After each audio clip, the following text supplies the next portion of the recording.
Ers 2020, mae nifer yr aelwydydd sydd yn byw mewn llety dros dro yng Nghymru bron wedi treblu.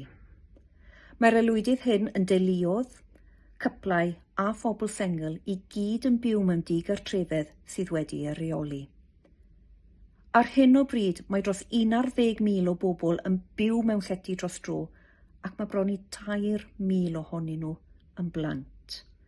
A mae llety dros dro ymhell o fod mor dros dro a beth y dylai fod.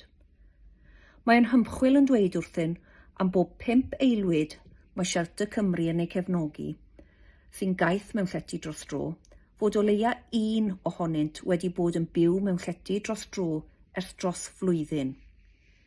Gall teuluodd mwy o faint yn arbennig fod yn gaeth mewn llety dros dro am gyfnodau hir o amser, weithiau blynyddoedd.